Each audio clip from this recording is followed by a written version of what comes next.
গরম গরম ভাতের সাথে ঝাল ঝাল লঙ্কার ভর্তা। লঙ্কার ভর্তা বানানোর জন্য আমি প্রথমে নিয়ে নিয়েছি কাঁচা লঙ্কা, রসুন, পেঁয়াজ কুচি ও ধনিয়া পাতা কুচি। এই 4টি উপকরণ লাগবে লঙ্কার ভর্তা করার জন্য। এবার আমি একটি কড়াইতে দিয়ে দিচ্ছি তেল।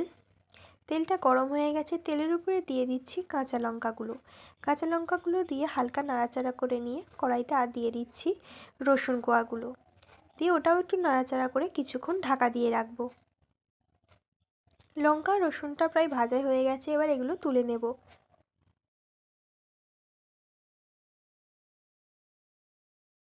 এবারে কড়াইতে দিয়ে দিচ্ছি পেঁয়াজ কুচি ও ধনিয়া পাতা কুচি, দিয়ে ওগুলো একটু হালকা ভেজে তুলে নেব।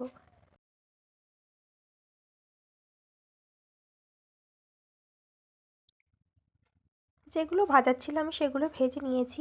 এবার আমি ভাজা রসুনটা ভালোভাবে থেসে নিচ্ছি। এবার আমি কাঁচা লঙ্কাটাও একইভাবে থেসে নেব।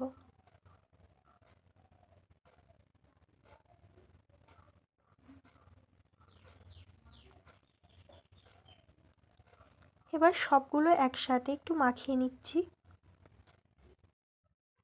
এবারে এর উপরে দিয়ে দেব সর্ষের তেল ও পরিমাণ মতো লবণ, দিয়ে একটু ভালোভাবে মাখিয়ে নিলেই তৈরি হয়ে যাবে ঝাল ঝাল কাঁচা লঙ্কার ভর্তা।